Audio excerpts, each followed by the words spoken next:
in the ministry's decision to sign that controversial contract with Kelni GVG to monitor call traffic across the board as a way of verifying revenues declared by the telcos. She has today been questioning the motivation of the telecom operators in opposing the contract, describing the concerns as simply a facade to avoid paying the right taxes. She also dismissed policy think tank Imani Ghana's objections to the deal, describing the controversy as unnecessary.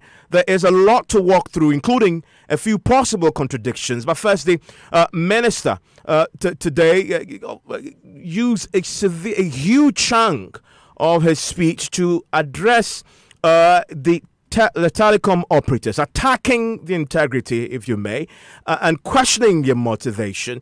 She first questioned their motive behind all the concerns they've raised in the last few years to this particular policy. Listen to us, Lawusu. There was strident opposition to this move by the GOG, spearheaded by the mobile network operators and some civil society organizations, which resulted in several lawsuits. They cited the security of their network installations and privacy concerns primarily, but their main motivation may have been their unwillingness for the government to have full visibility of their actual traffic volumes to determine the real taxes payable on the revenues earned from them.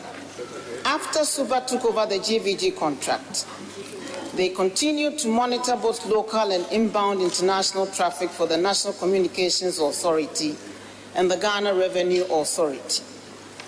This was, however, not on a real-time basis, as data was only collected from the servers of the mobile network operators. The network operators persisted in denying these companies the right to connect to their physical network nodes to collect the raw data for analysis.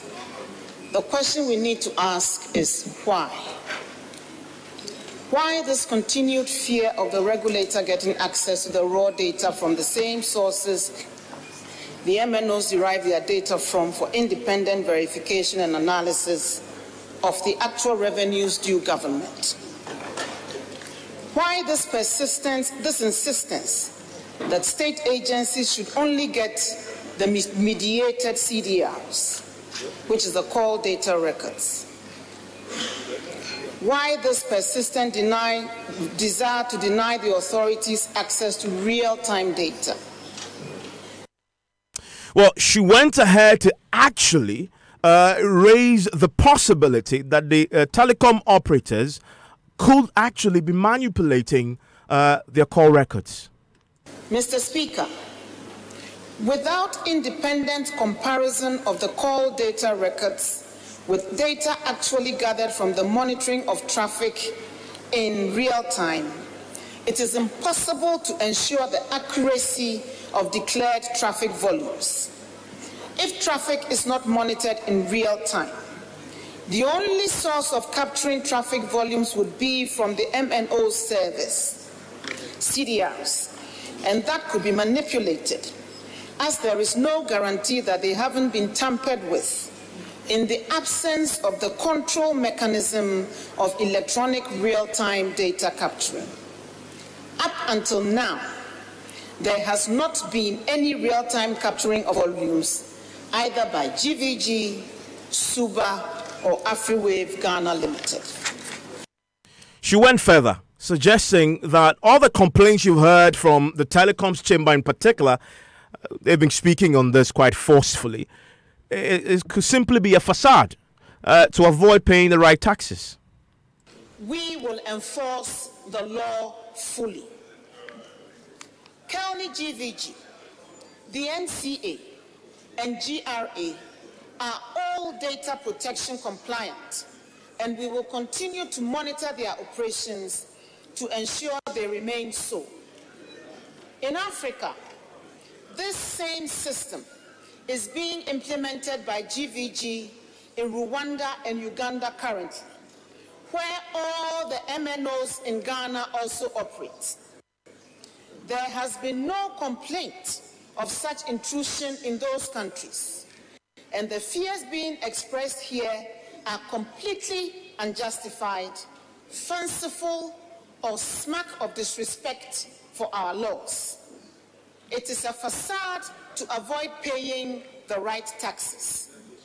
We are confident that these so-called fears are not borne out by the facts, but are merely a continuing attempt to frustrate government efforts to ensure full transparency and visibility on all transactions in this sector.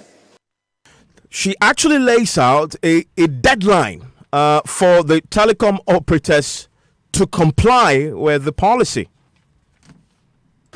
Despite the unambiguous terms of the CST Act, all the MNOs, apart from Glo, still defy the law and have refused to grant access to their physical network nodes for real-time data collection.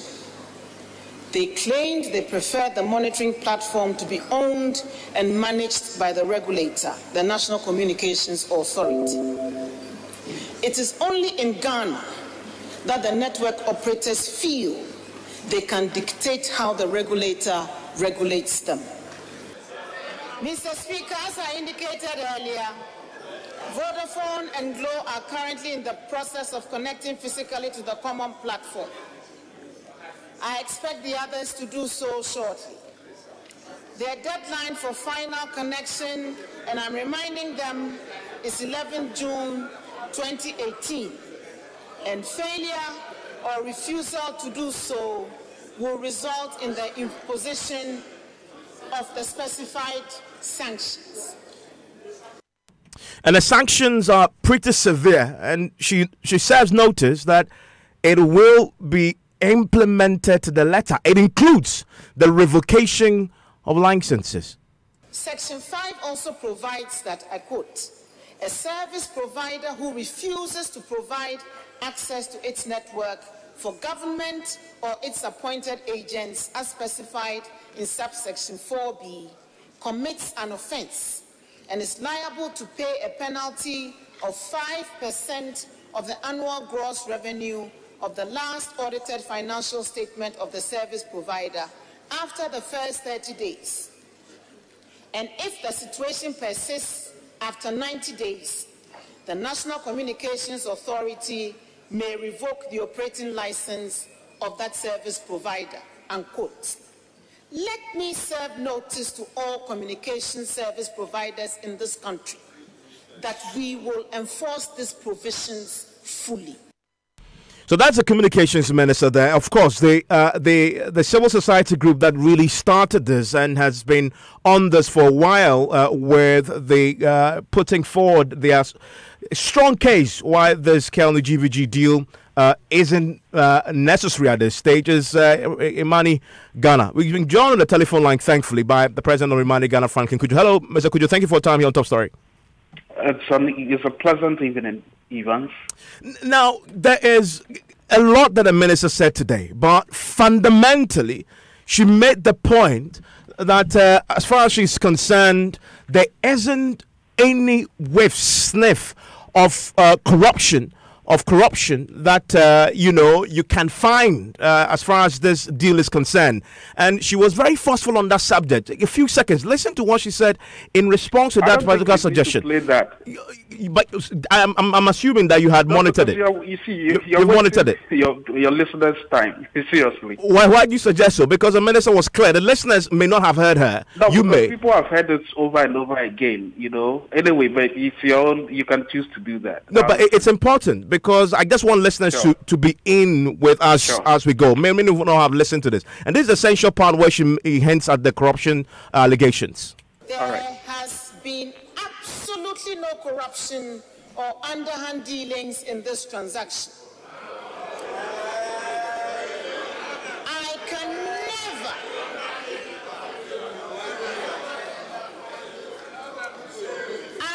never be party to any such conduct, as I value my reputation and the reputation of the government which serves the good people of Ghana. I stand here as a minister of the Akufo-Addo administration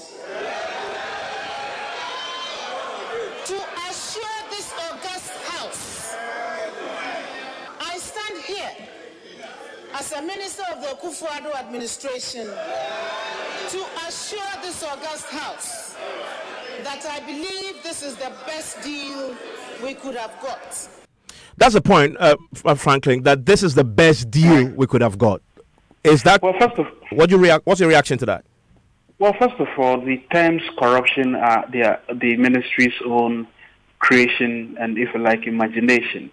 Look, by the way, if you stretch corruption, if you want to really focus on the word corruption, officializing waste itself can also be defined as corruption anyway.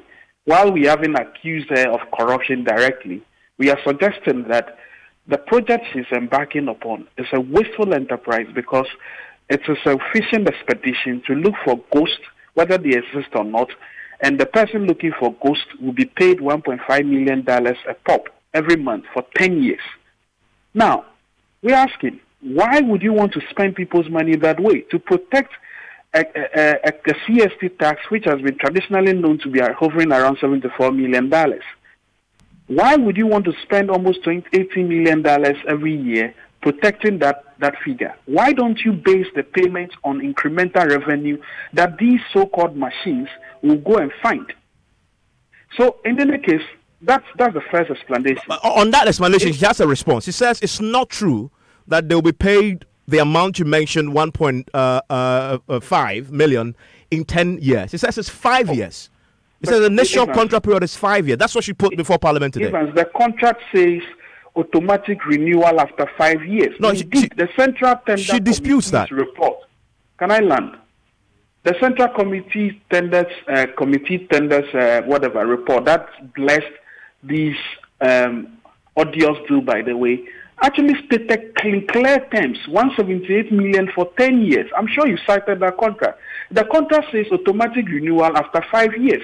In any case, let's not. No, but just a minute. Evans, it's important on that point, because it's important so that we put what she's told Parliament, and this is important. She told Parliament this, and this is our official body. She says it's not automatic because there are conditions to that renewal, including cost effectiveness of maintaining the solution, satisfactory performance by Kelni GVG, and the services provided, and the capacity in terms of technical resources of Kelni GVG Limited to continue providing the requisite services. If any of these conditions are breached, he says, there's no basis to renew for additional 5.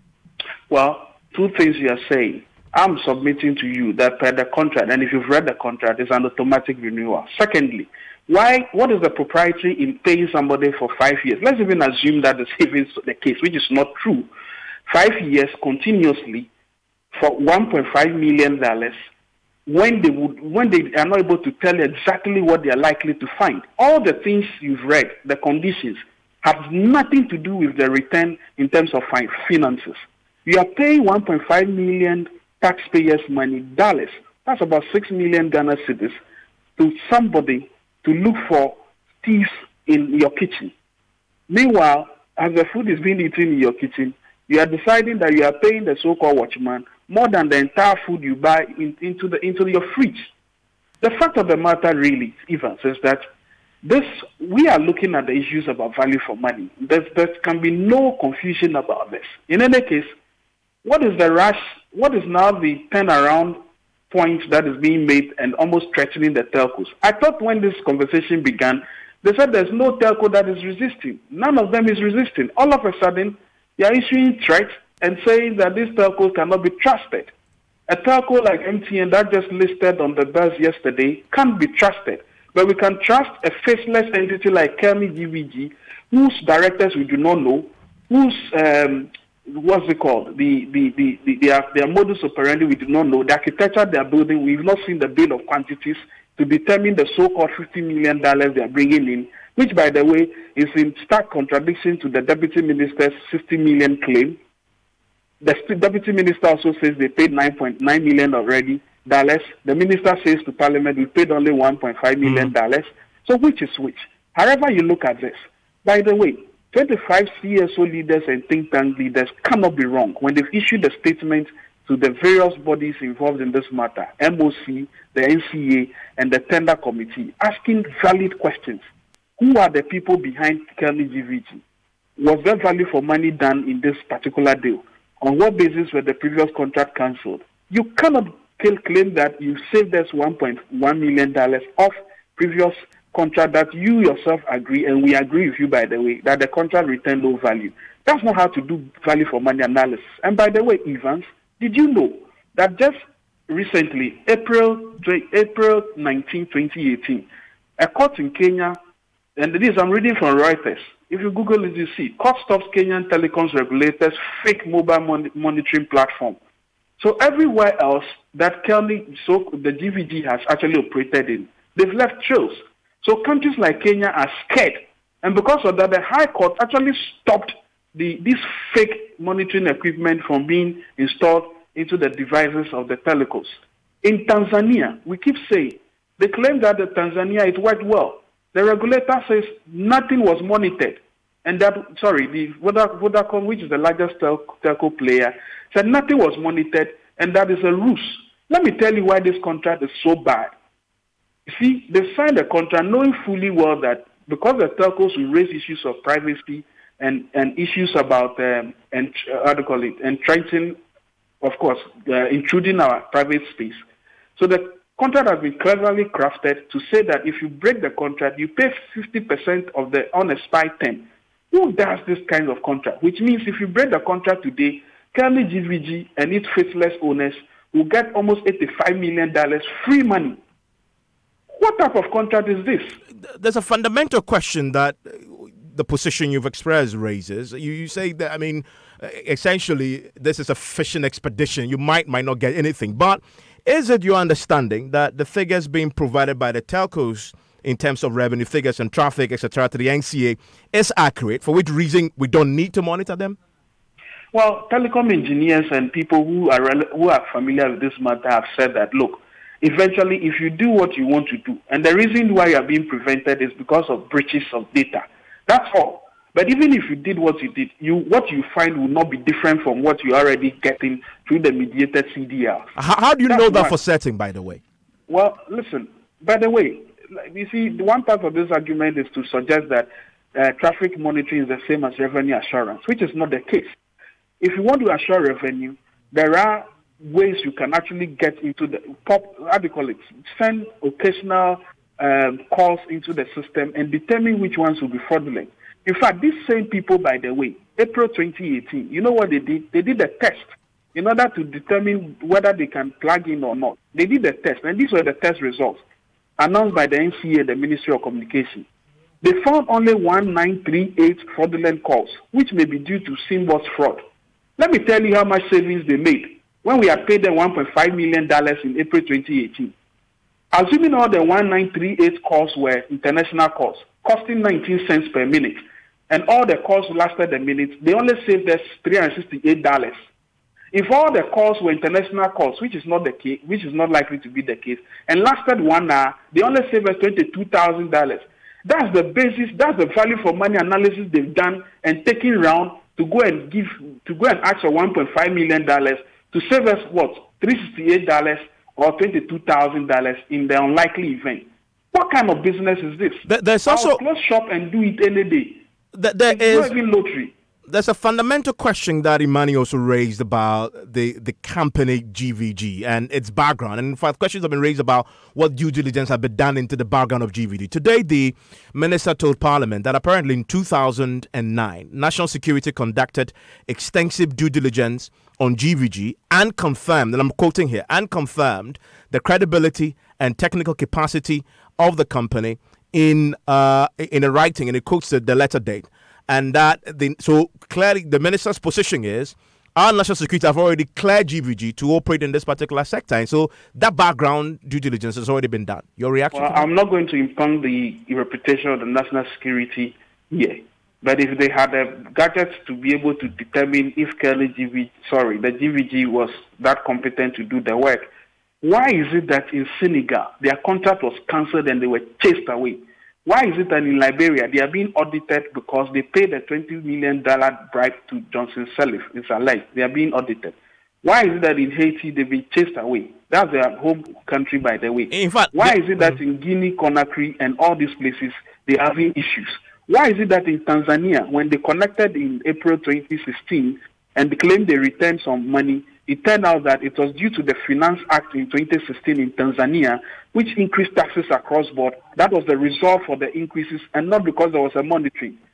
Does the national security have the capability today to do these kinds of value for money analysis?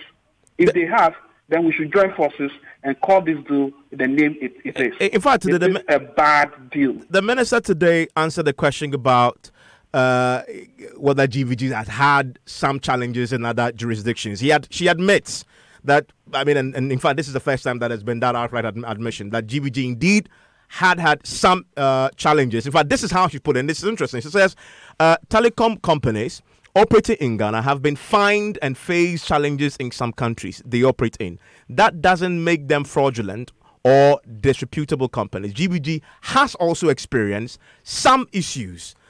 So the minister admits that, but she says it's the same as everybody else who may have had issues in their past. It doesn't make them going forward into the future as a fraudulent company. Evans, counterintuitive analysis here would apply. If she says that, oh, because telcos have issues everywhere, it doesn't mean they are fraudulent. These are her own words. Why is she suspecting that the telcos in Ghana are fraudulent and they're hiding things? That's number one. Two, by the way, when these companies have had issues, for instance, when the telcos were fined for lowering international calls because of the arbitrage, because it costs higher to call it costs higher to call Ghana, 200 times more to call Ghana than to call Nigeria and South Africa from London, simply because of a 19 cents per minute charge. When the telcos decided that, look, the best way to solve the SIM-box fraud, which this so-called company is coming to look for, is a pricing issue and it's not a machine monitoring issue, they find these companies hefty amounts. When these same companies decided to buy licenses 4G, they sold it to them at 65 million. As we speak, only MTN can buy that.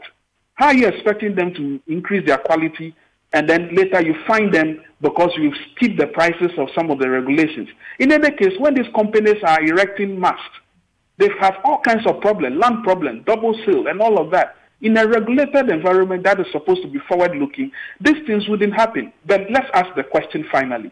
Does Kelni GVG face all these things? As we speak, who are they? Have you seen them?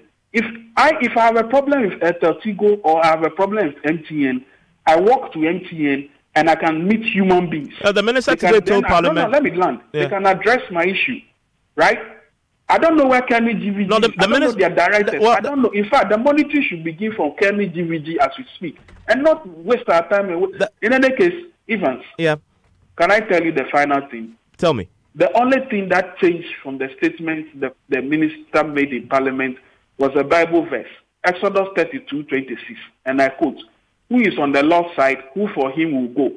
By thy call of mercy, by thy grace divine, we are on the Lord's side. Savior, we are thine." I can quote a counter one within Exodus, the same chapter, Exodus 32, verse 9. And the Lord said unto Moses, I have seen these people, and behold, they are stubborn and rebellious. The ministry is being rebellious, is being stubborn. The NCA is being rebellious and being stubborn. They are not on the side of God. Franklin, just stay on the line for me just a second. Let me just bring in a member of the Communications Committee in Parliament. They had called for the minister to appear before them. Sam George. Joyce is on the line right now. Mr. George, I'm grateful for your time. Satisfied with what you heard from the sector minister today? Well, a very good evening to you. We are as far as the north is from the south. That's how far we are from satisfaction. The minister only came to entrench the fact that this deal is Venerable Justice James Doche, an opportunity that has been seen by some people to create, to loot the public purse and share it amongst themselves. She has not answered any question. This contract is clearly vitiated by fraud, and you can clearly see that the minister is struggling to justify the unjustifiable. In Parliament today, she struggled to find 4 members on the MPP side to even speak in defense of this matter. The Parliamentary Select Committee on Communications chairman, Honorable Kelni GVG, was in the chamber. He refused to speak. The vice chairman refused to even show up, Honorable Charles Bintine. The chairman and vice chairman of the committee refused to speak this issue. I mean, this is the first time I'm seeing in my few years or few months in Parliament, seeing that a minister comes to the floor of the House and her committee or his or her committee chairperson refuses to endorse this position. I mean, it's clear testament that this is very sad. It's a very sad day for government. Just hold a second for me. My colleague Parker Wilson was in Parliament today. Parker, why didn't the chairman of the Communications Committee, Kelni GVG, speak to the matter on the floor?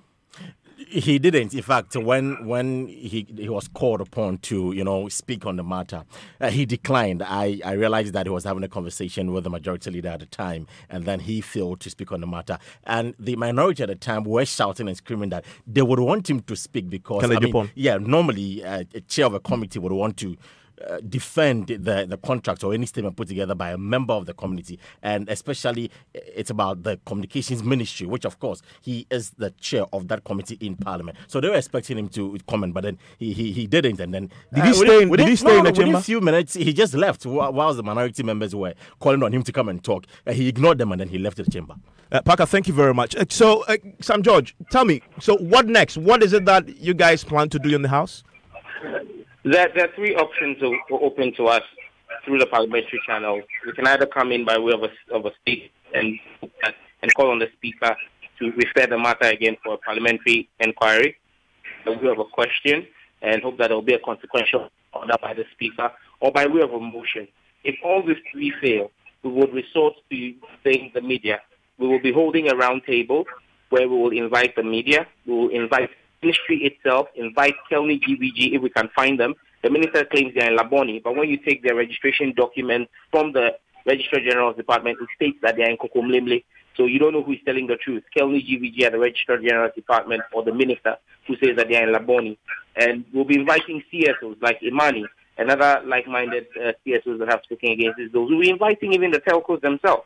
Because the minister, I listened to yourself and Franklin. Let me just speak on the issue of due diligence. National security in 2009 under Professor Mills of blessed memory, President Evans Mensah and Dave Lolate as National Security Coordinator and Haruna Idris was Minister for Communication cost a due diligence on Global Voice Group SA. Now that is completely different an entity from Kelni GVG. So if you look at the reference that was made by the minister, it's a 2009 due diligence. Any minister worth her salt will not come and stand in Parliament and tell the Ghanaian people that a due diligence, even if it was one and the same company in 2009, is applicable in 2017. What has happened in the intervening 8 years or 9 years? What happened with that company? It's of no importance to the minister, but basic company law tells us that Kelni GVG, with its registered owners, one Mr. IE and Mr. Korte, are clearly not the same as Global Voice Group SA, two completely different entities. And if you look at the minister's statement, she uses them interchangeably. She did that out of the cunningness of trying to hide the reality on the So finally, the minority is going to push for what? A probe?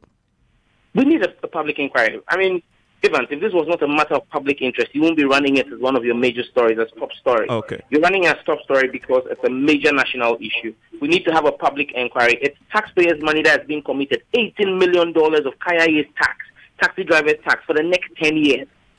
They need to know and shed the light. And if the minister has nothing... And I'm grateful, Sam George. At least we have some clear way forward as far as the minority is concerned. Mr. Kujo, I know the civil society groups met on Monday on this matter. We haven't had anything since. What is it that you guys, that coalition, plan to do now that we've heard from the minister with the details of Parliament?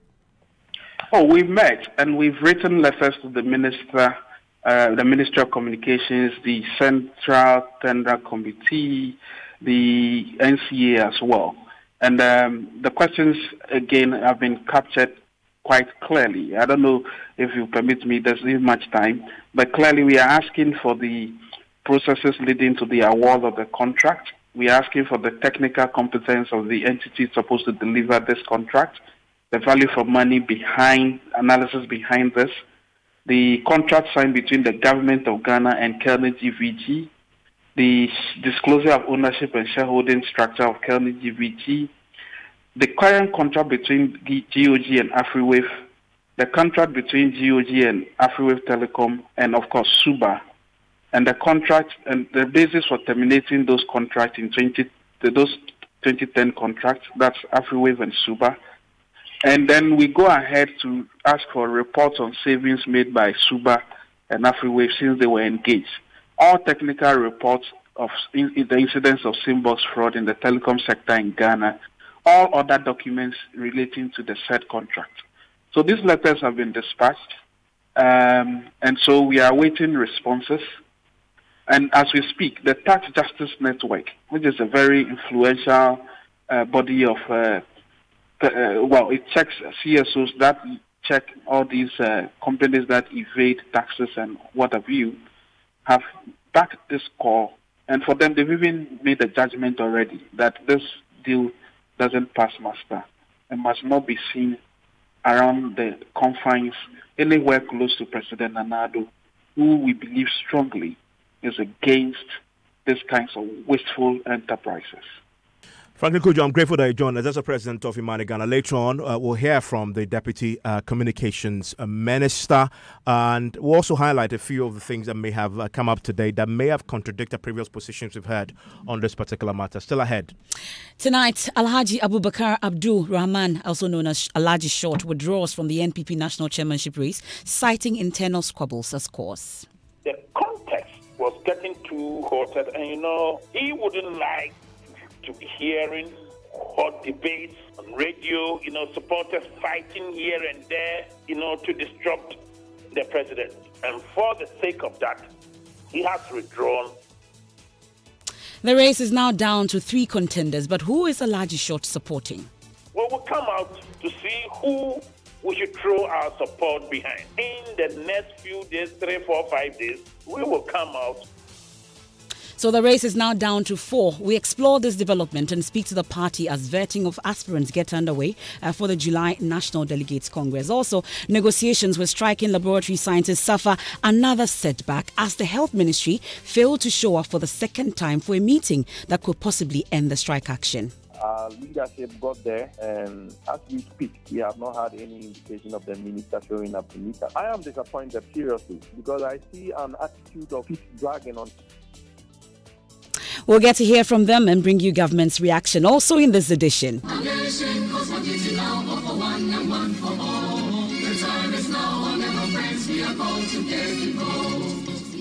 Tonight we ask, when will the Ghanaian finally get a national identity card as Vice President Bawumia fails to meet third deadline in a row? Meanwhile, former Chief Executive dismisses claims that the previous government left behind huge debts for the NIA. And in business, tally your promises to complete works on the Jubilee Turret bearing by the close of this year. Who can fill the void that has been left in Real Madrid by Zinedine Zidane? Names of his possible replacements have popped up. Plus, Hearts of Oak lose to Inter Allies in an outstanding fixture. Details when I come your way much later with sports. And then later, the best singing voice in Parliament.